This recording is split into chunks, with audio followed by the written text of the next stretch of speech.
आज यकीनन आप ये समझिए जैसे इंडिया गठबंधन की तरफ से पत्ते खुले हैं, मोदी और शाह दोनों ये समझ गए होंगे कि स्मार्ट होना तो अच्छा है लेकिन ओवर स्मार्ट नहीं होना चाहिए। जिस तरीके से जगदीप धनखड़ साहब को रास्ते से हटाया गया, अपने सियासी रास्ते से हटाया गया, उसको लेकर आज अपने इस फैसले पर खुद ही माथा पीट रहे होंगे, क्योंकि जो नाम इंडिया गठबंधन के खेमे से निकल कर आ रहा है उसने एनडीए में बगावत की चिंगारी जला दी है। एक ऐसा नाम जिसका विरोध करने की हिम्मत सिर्फ बीजेपी कर सकती है, लेकिन बीजेपी में भी आधे से ज्यादा वो नेता जो आरएसएस को सीधे सीधे रिपोर्ट करते हैं वो कतई नहीं करने जा रहे। और एनडीए के साथियों ने तो पहले ही संकेत दे दिए कि अगर इंडिया गठबंधन ने ये वाले नेता को बनाया तो हम किसी भी कीमत पर एनडीए के प्रत्याशी वोट कास्ट नहीं करेंगे। यानी कुल मिलाकर इंडिया गठबंधन का वो प्रत्याशी, वो चेहरा, वो नाम उपराष्ट्रपति बनने जा रहा है। और मोदी और शाह इसलिए परेशान है कि हो सकता था कि अपने बगावती तेवर, बगावती नहीं बल्कि स्पष्ट तेवर थे, लेकिन मोदी शाह के हिसाब से तो धनखड़ साहब के बगावती तेवर थे, तो वो बगावती तेवर दिखा रहे थे, लेकिन आसानी से उन्हें समझाया जा सकता था। लेकिन अब नया जो उपराष्ट्रपति बनेगा उससे कैसे संभाला जाएगा, समझाया जाएगा, अपने खेमे में लाया जाएगा, इन तमाम चीजों पर चिंतन मनन मंथन शुरू हो गया है। यानी कुल मिलाकर इंडिया गठबंधन की बिना उपराष्ट्रपति पद पर वोटिंग हुई जीत मानी जा रही है। कौन कौन किसे साथी हैं जिन्होंने बगावत का ऐलान कर दिया वो भी दिखाऊंगा, नाम भी दिखाऊंगा। नमस्कार, मैं हूं प्रज्वल गौतम और आप देख रहे हैं टाइम्स एक्सप्रेस। देखिए, कई नाम चल रहे हैं बीजेपी के खेमे से। बीजेपी खेमे से क्या मैं कहूंगा, बीजेपी भी दो खेमे में बटी हुई है।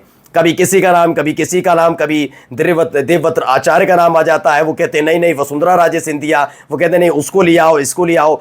मोदी शाह चाहते हैं ऐसा उपराष्ट्रपति हो जो बिल्कुल धनखड़ साहब की तरह बिल्कुल झुका टाइप रहे, और आखिरी वक्त तक भी, जब तक उनका कार्यकाल है तब तक बागी तेवर ना दिखाए, बस धनखड़ की तरह।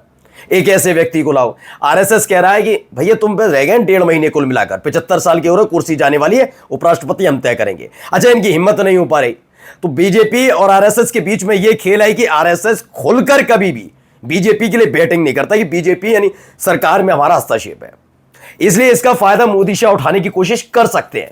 लेकिन यह भी जानते हैं कि आरएसएस के कई ऐसे भरोसेमंद सांसद हैं अभी भी सरकार में, बीजेपी में, जो अगर आरएसएस ने एक आंख दिखाई तो सारे के सारे एनडीए का जो प्रत्याशी को उसे वोट कास्ट नहीं किया, तो उससे एक जूझ रहे हैं। लेकिन अब इंडिया गठबंधन ने नया धमाका कर दिया। दरअसल अंबेडकर साहब, जी हां, बाबा साहब भीमराव अंबेडकर साहब के घर से आने वाले उनके पौत्र हैं उनके, जी हां, प्रकाश अंबेडकर, उनको इंडिया गठबंधन बनाने जा रही है प्रत्याशी। और इस एक खबर ने खास तौर पर बीजेपी को डेंट दिया है।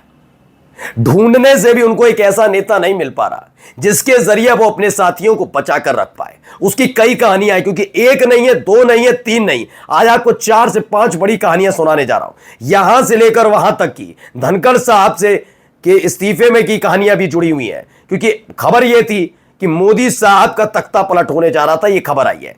पहले ये देखिए, विपक्ष के सबसे प्रबल उम्मीदवार अगर कोई उपराष्ट्रपति के लिए है जो बीजेपी के पसीने छुटा देगा तो उसका नाम है प्रकाश अंबेडकर। बाबा साहब भीमराव अंबेडकर के पोते को हरवाकर बीजेपी अपनी अंबेडकर विरोधी छवि को और खराब कर देगी। सीधे तौर पर अंबेडकर विरोधी, दलित विरोधी कहलाएगी और जीत गया तो उपराष्ट्रपति आपका। और हकीकत यही है। दरअसल क्या है कि इन सारी चीजों के पीछे सबसे ज्यादा नजर जो गड़ी हुई है वो चंद्रबाबू नायडू पर गड़ी है। ये चंद्रबाबू नायडू इस पूरे मामले के केंद्र में है। चंद्रबाबू नायडू की राजनीति दलितों के इर्द गिर्द घूमती है आंध्र प्रदेश के अंदर। अगर प्रकाश अंबेडकर आते हैं, चूंकि हर कोई जानता है कि दलित हितैषी होने का दावा आप कैसे कैसे अलग अलग तरीके से कर लीजिए, मायावती अलग कर लें, चंद्रशेखर अलग कर लें, जाकर चिराग पासवान अलग कर लें, रामविलास पासवान उस वक्त है तो वो कर लें, जिसे करने का खाली के साहब के लिए कह लीजिए, आप कह लीजिए जाकर चंद्रबाबू नायडू के लिए। सबसे बड़ी बात यह है कि आज भी सारे के सारे जितने दलित नेता बनते हैं वो बाबा साहब भीमराव अंबेडकर के सामने झुकते हैं।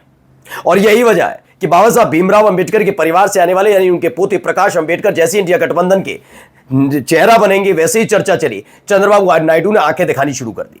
खबर निकल कर आई चिराग पासवान भी साथ जा रहे हैं। क्योंकि देखिए, पहली बात तो ये चेहरा, पूरा जो उपराष्ट्रपति पद का चुनाव होता है वो होता है गुप्त, यानी किस सांसद ने किसे वोट कास्ट कर दिया पता नहीं चलता, इसे पता भी नहीं कर सकते, और पता करेंगे तो यकीन मानकर चलिए एक बड़ी कार्रवाई के साए में आ जाएंगे। यानी गुप्त होता है, पूरा सीक्रेट। दूसरा, कोई भी पार्टी, कोई भी राजनीतिक दल, मैं बीजेपी का जिक्र नहीं कर रहा, कांग्रेस हो या कोई भी, वेब जारी नहीं कर सकती ये कि फलाना वाला व्यक्ति हमारा प्रत्याशी, इसे ही वोट कास्ट करना, नहीं।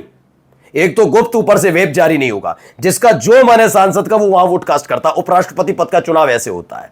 तो अब बीजेपी से ही लेकर बेचैन है कि एक वेब जारी नहीं कर पाएंगे हम। वेब जारी के अलावा हम ये भी नहीं जान पाएंगे कि हमारे कौन से वाले सांसद ने किसे वोट कास्ट कर दिया, तो कैसे उस पर कार्रवाई करेंगे, कौन अपना कौन पर आया। दूसरा ये तीसरा यह है कि प्रकाश अंबेडकर को लेकर चिराग पासवान, नाम गिनाता जा रहा हूं, चिराग पासवान, ठीक है, संजय निषाद, इधर थे उत्तर प्रदेश से भी लेकर चलते हैं ना। आप पहले तो प्रकाश हो ही गए चंद्रबाबू नायडू, दूसरे आपके हो ही गए चिराग पासवान। उधर जीतन राम मांझी का विश्वास नहीं, वो तो चाहे वो दलित राजनीति, अति दलित की राजनीति करते हैं, लेकिन उनका भरोसा नहीं है। लेकिन यहां पर फंसेंगे खुद जनता दल यूनाइटेड के चीफ, यानी कि मुख्यमंत्री जो है बिहार के नीतीश कुमार। आइए, अनुप्रिया पटेल पिछड़े और दलितों की राजनीति करती हैं, ओम प्रकाश राजभर पिछड़े दलितों की राजनीति करते हैं, संजय निषाद पिछड़े दलितों की राजनीति करते हैं, तो ज्यादातर इनके साथी यही है। अब ऐसे में अगर सारे के सारे जाएंगे तो बहुमत अल्पमत में तब्दील हो जाएगा। कहां से इनका प्रत्याशी जीत पाएगा। अच्छा, मैं बार बार ये क्यों कह रहा हूं कि सारे के सारे जरा इस खबर पर नजर डाल लीजिए। ये एक बड़ी खबर निकल कर आई जो आपको दिखाने जा रहा हूं। नायडू से बोले समर्थन वापस लो, कांग्रेस भी खेल में शामिल। दरअसल यही एक खबर थी जिसने बेचैन बीजेपी को किया था। खबर यह निकल कर आई थी कि चंद्रबाबू नायडू से मुलाकात की बात चल रही थी। इस बीच अरविंद केजरीवाल से मुलाकात की खबर बीजेपी तक पहुंच गई थी। खबर यह भी थी कि चंद्रबाबू नायडू से बात हो गई है। धनखड़ साहब बहुत बेचैन चल रहे थे। चंद्रबाबू नायडू भी पिछले कुछ दिनों से बीजेपी की जो चीजें हैं, वक्फ संशोधन बिल और तमाम चीजों को लेकर, क्योंकि मुसलमान उनका भी वोटर है और अपने लिहाज से बीजेपी थोपती है अपने फैसले, तो उसको लेकर संतुष्ट नहीं थे।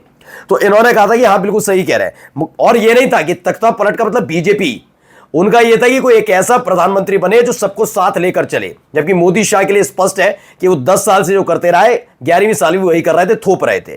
तो चंद्रबाबू नायडू खुश नहीं थे।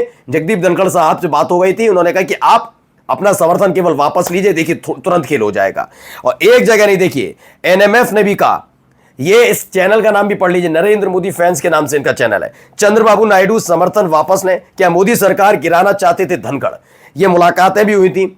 इसमें मुलाकात में चंद्रबाबू नायडू के साथ बातचीत की खबर है। खबर खड़गे साहब से मुलाकात की, फिर अरविंद केजरीवाल से मुलाकात की है। तो ये तमाम मुलाकातें हो गई थी। इसी के बाद देखिए, धनखड़ ने रचा मोदी के तख्ता पलट का षड्यंत्र, चंद्रबाबू नायडू थे टारगेट। ये तमाम खबरें निकल कर सामने आ रही है। यानी कुल मिलाकर समझिए कि इसी वजह से नरेंद्र मोदी साहब ने बड़ी मोहब्बत के साथ उनसे कहा कि आपके खिलाफ महाभियोग जब आया था तो हमने आपका साथ दिया था, लेकिन अब आप हमारी आंखों में खटक रहे हैं। अगर आप चाहते हैं कि इज्जत सम्मान के साथ आप जाएं तो बिना महाभियोग के आप चले जाइए, वरना महाभियोग फिर से आएगा और इस बार एनडीए के सांसद, बीजेपी के सांसद आपके खिलाफ वोट करेंगे तो महाभियोग के तहत आप पटेंगे।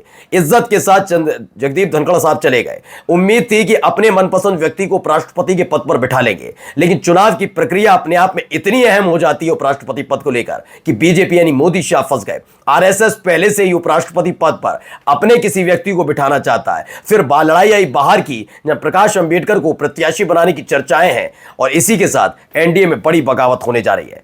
यानी धनखड़ साहब रहते तो शायद मान मुनव्वल हो भी जाता, लेकिन अब कैसे होगा। नया वाला प्रत्याशी जब इंडिया गठबंधन का होगा और जीतेगा तो कैसे राज्यसभा में अपनी चला पाएंगे मोदी जी। नमस्कार।